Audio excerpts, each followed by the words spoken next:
let's go into how to play a game of Aether Duels with the same setup that we had in our introductory video. We've got water squaring off against fire. And when you've settled on what elements are being selected, the very first thing you do is you select which lane your general is going to go in. You can put them in any tile that you would like. However, there are benefits to putting them in different tiles. Notice that on this one, we've got fields, 2 fields and 1 mountain, which means food is going to be in a surplus. BM is going to be a little bit harder to find, which could be good for some strategies, bad for others, right? That's what we're looking at. Then it's pretty much either a coin flip or a gentleman's agreement on who's going to go first. Whoever goes first is going to draw 5 cards, and whoever goes second is going to draw 6 cards. Both players are going to start at 50 HP and 5 food and 5 BM. Everyone is starting in tier 1. You're drawing your 5 cards. I'm going to just play them out here on the table so we can read a couple things here. Right? Like so. As we addressed in the introductory video, is you have to not only manage the combat units on the board, you have to also garner your economy. It's not going to be inherently given to you, which I think is unique to most card games. And so what turn 1 is usually reserved for is just putting farmers out there, putting farmers and miners. Those are currently the only 2 villagers that we have in the game, as currently in the game there's only 2 fields and mountains. And so what we're going to be doing here is, because there's only one BM producing tile on the board, or lane on the board, we're going to rock a couple of miners here, and then we are going to throw some farmers down on these lanes like so. There are strategies to putting in the different places, and a lot of that we're going to let the players figure out because, you know, that's where the strategy comes into play. Are you figuring out the strong features of this game that we've come to figure out so far? And how each of these cards read is that they will harvest 2 of that resource from that tile or that lane per turn. So after the first player goes and the second player goes, just like in the normal game, everyone gets paid based on the villagers they have. This is going to garner me a total of 6 food, 2 from each of these farmers, and this is going to get me 2 BM, 4 BM from these 2 miners here. Now let's just say, and I don't even think I'm clicking the correct units here, let's just say fire is going to go out here and put some units down like so. And each of these villagers costs 1 each, so I put 5 villagers out, which means I'm zeroing myself out. I'm spending the entire turn devoted to my economy. There are valid strategies putting some military out there. However, I would strongly recommend a mostly villager approach here. Notice we didn't even look at our hand for this, because your deck is largely supporting the cast that you are putting out there on the board. And we are just making copies of these cards down here. I don't have a set number of villagers. I don't have a set number of foot soldiers, archers, vata, or my cavalry units like so. And notice I only put the tier 1 Marduk out here because we're in tier 1. We're starting in tier 1. And so here's where the lane control comes into play. There's benefits to controlling different zones. Yes, if there's only one lane that's producing one type of resource in the game, you probably want to invest a lot of resources into controlling that, because if you can dominate the villagers on their side of the board, then you're completely negating them from earning a certain type of resource outside of what the other way of generating resources is. And that is, at the end of the turn, whoever controls each lane is going to get a bonus. So if you control, or if you have more lanes filled, more slots filled in the center lane than your opponent, you get a bonus 3 food, 3 BM at the end of the turn. If you have more units in either of the side lanes, that is a bonus 2 food and bonus 2 BM. So bonus 2-2 on the sides, bonus 3-3 here in the middle.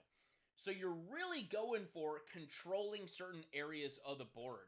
And so that's where some are going to put in all of their eggs into the middle basket, or really spread out on the outsides. Now, if we, in the event of a tie like we have here in the middle here, then neither team gets the bonus. Neither player gets the bonus here. So, now we're actually looking at our deck. In our deck here, it is labeled Vata and Foot Soldiers, so primarily we're going to be revolving around our infantry and our elemental wielders. But at the beginning of the game, you only have access to your Foot Soldiers. And so if we're getting paid out after turn 1, we're getting our 6 food from our farmers.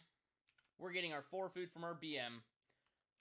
From the miners in the middle, and I control the left flank while not controlling the middle or controlling the right, so I'm going to get a bonus 2-2.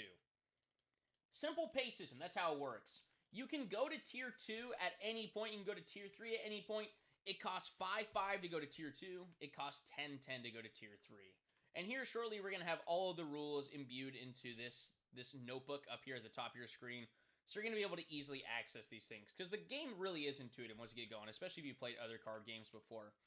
But notice in our hand, we've got a really important card to our strategy. Elemental Devotion is one of those signature advantage cards that I pointed out in the first video that gives us access to a new type of unit in our barracks.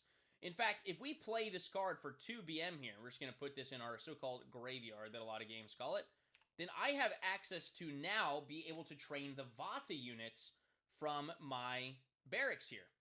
And so if I wanted to, one that cost me 2 BM here, if I wanted to put a Vata out here, that costs 2 and 2, and let's put him out here alongside our Mardik. Notice that on his card, neither of the rows is blacked out in the bottom left corner, which means he can be both a front unit or a back row unit. Totally up to you. That's the versatility. We'll go into how the layers work. Notice our villagers are always going the back row because the front row is blacked out. Really, most units can be played in both rows. The only ones that we have to where they are restricted are archers are primarily back row, and then our villagers are primary back row. Pretty much everyone else, flexible, but why would you ever want to put your general in the front row? You want him to be protected by other units, make it more difficult to get to him. So, most units, you cannot attack the turn they are played, and no one can attack turn 1. No one can attack turn 1 with any units, even though your general is starting out there, so really you never play him. You play him kind of before turn 1, but you can't attack with him until you get to turn 2. But this Vata right here, since we're in turn 2, we don't get to attack with him either, and I don't think we subtracted those 2 resources of each that we used to get him either. So anyways, the other thing is you're drawing at the beginning of every turn, and what we didn't factor in is Mardik has a draw passive, where if I have 2 villagers in his lane at the end of each turn, I can draw an extra card. And it does say specifically at the end of your turn. This is a better text to read here, actually. Ooh, look at that, big on the screen, but kind of hanging off. If at least 2 villagers are in Mardik's lane at the end of your turn, draw a card. And that's how all of the general passives work, because that would give a very big advantage to going first or second if it was at the end of the turn. So because Mardik had 2 villagers next to him, those 2 miners, we're also going to draw an extra card for that. And so let's look at what we got going on here. We already played Elemental Devotion, but we've got some sort of advantage spell cards that deal damage to units across the board. We've got a tier 2 spell, so we can't use that until we are tier 2. That synergizing with our Vata Elementalist. Then we've got the Vata Tutor, which is going to synergize with our Ebb and Flow spell. So we're kind of seeing where this is going. It's a very spell-based Water Elementalist theme deck here. And then we've got one of the signature side characters of the Water Lore story, Ijwi, which is going to draw the next structure from your deck. And an example of a structure in our water deck here is the Town Center, which is you can't touch the villagers as long as this building is in play, and they produce 1 extra resource a turn. So with a little investment of 3 BM here, that's going to protect my villagers in whatever side I put them in until they get damaged. So now, what's also cool about this game is that there's an incredible amount of flexibility in when you can play the cards. There is no main phase, draw phase, battle phase. You do everything in the order that you want to. You can play as many cards as you want per turn, provided you've got the resources to do so, and you can attack at the very beginning of your turn, you can attack at the end of your turn. Bottom line is, units can only be in 1 attack per turn unless a card is saying so.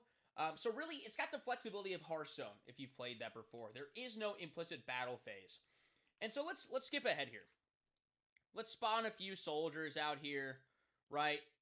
I've really devoted a lot of resources to the middle here. And let's say fire has done the same.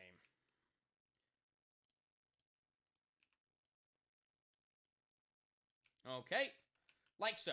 And so we need to thin out this herd while also dealing some damage to our opponent's face. We've got Mardik, a few foot soldiers, and a Vata involved in this turn here where we can attack. And this really is the last thing that we have to discuss and how to play. Because aside from that, it's just whoever hits, the 0 as their health total, that's who loses, right? And a winner is declared. Easy peasy. And so, we can attack in any order we want, just so long as they've had a turn to settle down. You can't attack the turn they are played. Outside of cavalry. Cavalry units, you can play them and immediately attack with them. That's the main bonus for them. That's why they're a little bit more expensive. Anyways, we've got our elemental unit Vata. What's cool about elemental units and archer units is they deal their damage from range. So even though he's going to attack, he's not going to take any damage back, as foot soldiers are melee units. And so he's going to launch his elemental attack from range, and he's not going to take any damage. And what's also cool is he's got some flexibility. You can attack one tile away from the lane that you are in. So he's in this middle column here. He can attack this foot soldier, or this foot soldier. But he can't go to the back row unless he deals with the front row first, right? There has to be an opening for him to do so. This foot soldier on the far left-hand side can either attack this foot soldier, or he's got a pathway straight to the face of our opponent here and can go and deal a damage here. But if he's to attack this foot soldier, he's got 1 attack, 2 health, and this foot soldier also has 1 attack, 2 health. They're not going to kill each other. And so what do we have? Rather archaic, but we have lovely health counters here to signify that they've taken damage. And you might say, well, the generals might add up, especially when you get into later stages of the game, when you tier up, then your general inherently gets a little health buff, and there's other equipment in the game that you can use with that. I thought about adding another counter just to track your general's health. But totally up to you guys. We're playing things by ear. We're still in the very, very early stages here. So our foot soldiers, they're getting up close and personal with their melee, and they are going to deal damage, but they're going to receive any melee damage back to them. What's cool about archers is they're dealing their damage from afar. However, when they are melee attacked, they do not deal their attack back to their attacker, right? They're kind of helpless. They've got a bow and arrow, and they've got, a giant spear coming their way. What are they going to do? Not too much in the wake of that. So they can deal their damage from afar, but rather defenseless, and that's why you want to surround them with defensive structures. The other thing with that is we can always build defensive fortifications. Earth is going to be the primary element to do that, as it stands right now, as that's one of the centerpieces of their strategy. So anyone that's placed behind them is effectively in cover. If the fire player had archers here, they wouldn't be able to shoot this miner until this defensive fortification in front of them was dealt with. So pretty cool there. However, if the middle lane was open, then their melee units would have a pathway because it's within one lane. They could go down here and attack this miner like so. Or they could attack your face, right? And so you want to close your gaps just like it is in normal war. You want to protect your body. But really, you protect what you know is vital and expose the weaknesses that your opponent's strategy is being left open to you. The other thing to look at here is the max hand size you're ever going to have is 10. So if you ever hit over that, you are discarding any card that is immediately drawn from there. So you do want to manage your hand pretty well, but there's a lot of cycle mechanics in the game. For example, every time I use Ebb, I'm going to add 1 flow to my hand. Every time I use a flow, I'm going to get an Ebb. And because these are tier 1 spells, I have 3 copies of each of these in my deck. And they're pretty cheap. Water's really, really good about keeping the food intake good. So they've always got food to spare to use those. On top of that, we've already played 1 Elemental Devotion, which, yes, is the centerpiece of this deck. But because it's the centerpiece, we probably got 3 copies in our deck, right? And so we want to draw through a lot of cards because we want to buff our abilities. And so we see that there's an Elemental Devotion further on down the deck. Let's say it's several turns from now. And I've drawn my next Elemental Devotion. The secondary text of this card is, if this card has already been played, upgrade your Vata to tier 2. If already tier 2, then upgrade to tier 3. And this is why you have 3 copies. The first copy is to gain access to them. The second copy is to upgrade them. The third copy is to upgrade them once again. So if I were to play this, then my Vata and my Barracks, the tier 1 is gone. The tier 2 is revealed. And also, any Vata that's already on the field is going to immediately be upgraded as well. And of course, it might get a little cluttered in this version now until we get the virtual capability of actually making our cards change their stats in one. I pray for the day that comes, but we're not in those stages just yet. But you can get cards to upgrade your defensive structures, your foot soldiers, your Vata. The only thing that gets upgraded when you tier up is your general himself. Where did my Marta card go?